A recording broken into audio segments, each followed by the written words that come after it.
afternoon. Happy Monday, and today I'm going to read a story. Sorry, I totally forgot to read a story on Friday, so maybe read this one twice. I'm just kidding. But enjoy this one. It is Alexander and the Wind-Up Mouse by Leo Leone. And this is a Caldecott winning story. And Caldecott winners, remember that they win for really, really talented illustrations. And this is, Leo Leone is the author and illustrator. It's not always, the Caldecott doesn't always go to someone who's both. But today, Leo Leone is, and he's written many, many books. Alexander and the Wind-Up Mouse. Help! Help! A mouse! There was a scream, then a crash.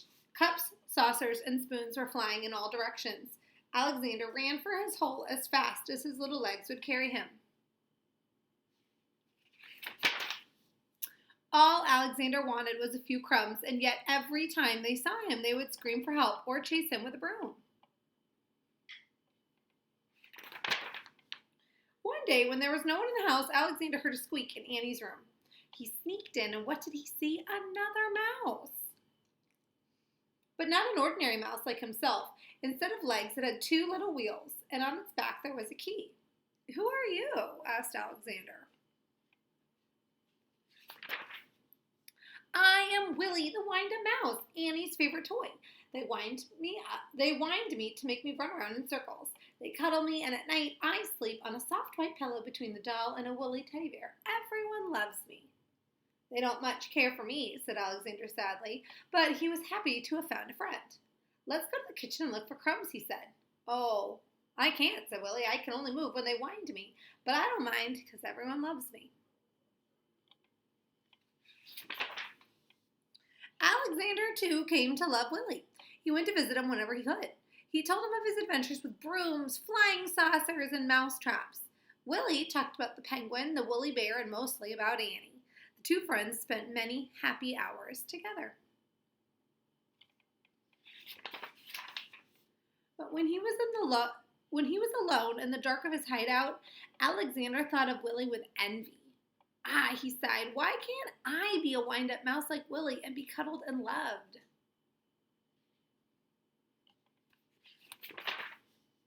One day, Willie told a strange story. "I've heard," he whispered mysteriously, "that in the garden at the end of the pebble path, close to the blackberry bush, there lives a magic lizard who can change one animal into another." "Do you mean," said Alexander, "that he could change me into a wind-up mouse like you?"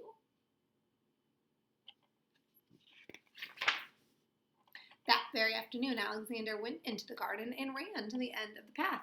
"Lizard, lizard," he whispered, and suddenly there stood before him, full of the colors of flowers and butterflies, a large lizard.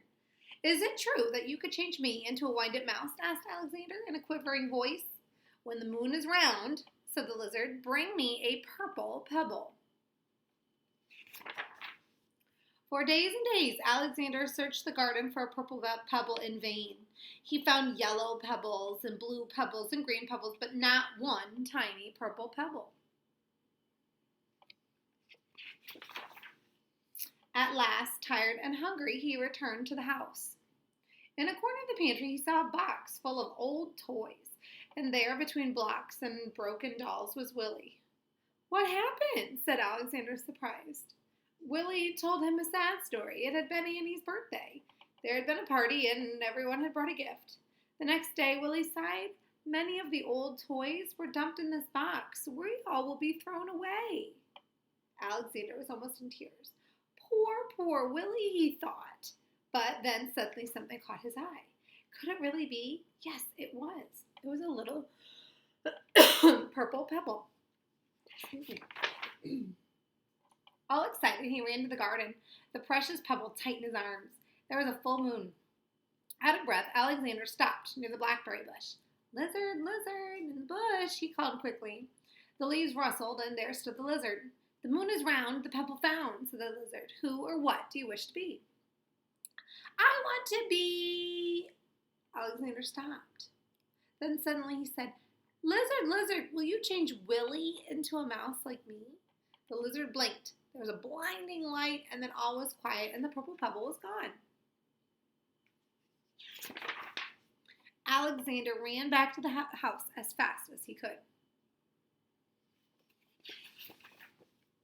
The box was there, but alas, it was empty.